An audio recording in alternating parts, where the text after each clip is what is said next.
right, Dodger season over sooner than they hoped. How much of the blame falls on Mattingly? Stephen A. Not all of it. If I'm being fair, which I pride myself on being, Skip Bayless, not all of the blame falls on the shoulders of Don Mattingly. I understand that Kershaw has a job to do. You're 21-3 in the in the regular season with a 177 ERA, widely considered the best in the game. Going to win the Cy Young, probably going to win the MVP award. Some blame has to fall on your shoulders. Ned Colletti, the general manager, refusing to build a bullpen and to help Don Mattingly and Kershaw. He definitely bears some responsibility. But Don Mattingly deserves his share. And I'm on the record saying what I said. Kershaw is the best pitcher in baseball.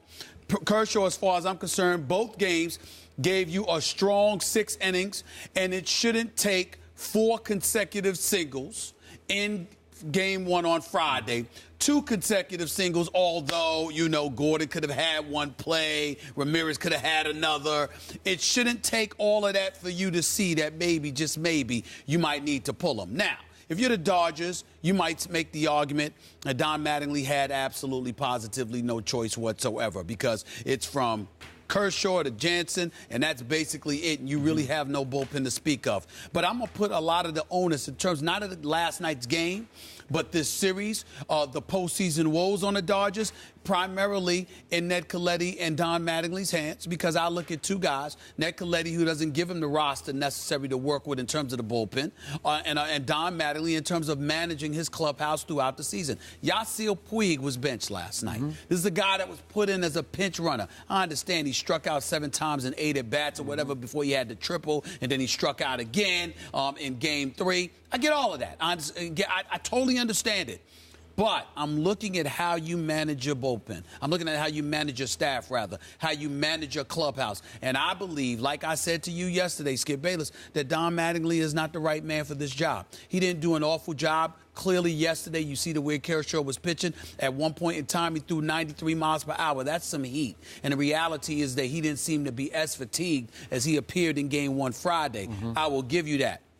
So this is on Kershaw. Can't totally give him a pass at all. Not trying to. You gave up the home run to Adams. That's what you did. Plain and simple. You hung that curveball right over the plate. He saw it coming out of your hands. He smacked it out of the park. That's what happened in the 7th inning. I felt bad, but I'm looking with that roster, and I'm saying they could give you more than 2 runs. They didn't give you more than 2 runs. That played a role in it. Obviously, it played a role with Mattingly keeping Kershaw in the game because you knew you didn't have much of a bullpen, and you got to wait until the ninth to bring in your closer.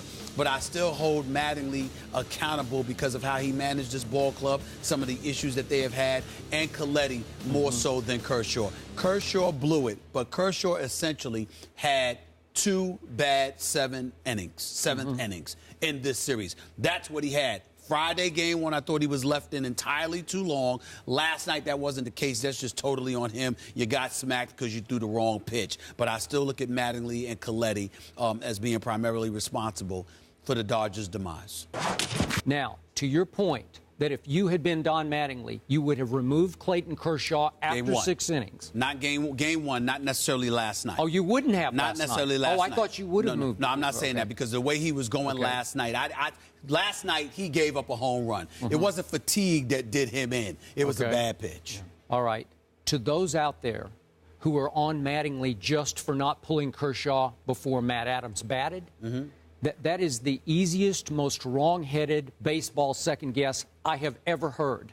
Because I want to remind people that, look, if Don Mattingly had gone out and gotten Kershaw after the first 2 little bleeder and blue pits, I would have wanted him fired on the spot. Because this is Clayton Kershaw. I don't care what the postseason has said so far.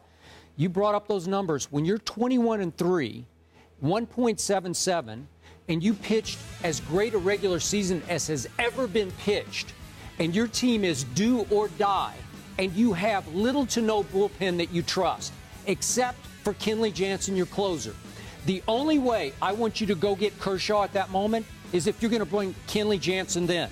And they used to do it back in the 70s. I know this is before your day, and I know it would be that is my day. That's when I was watching baseball. But this would be way against the grain and against the book.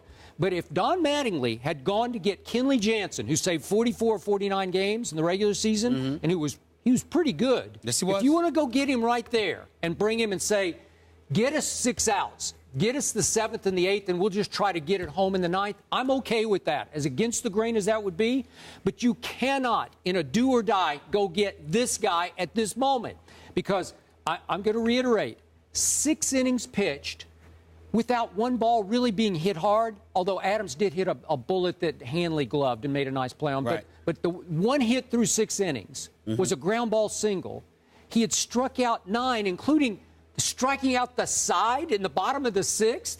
And then Matt Holliday hits a little bleeder up the middle. And I got to tell you, D. Gordon should have at least knocked the ball down. And if he knocks the ball down, he's going to have a play. He did kind of knock it down. But I'm talking about control it enough that you have a play at first, because Matt Holliday isn't the speediest going to first. But you would have a play. You're expecting them to pull it, so you were playing a bit further towards right as opposed to towards center field, and that's why he got to, because he's pretty fast. Okay, but I'm just saying it was a somewhat makeable play. It wasn't an impossible play to make. Okay, and Hanley, he is not the greatest glove in the world. We know that. His defense is diminished. A top shortstop puts that ball in his pocket.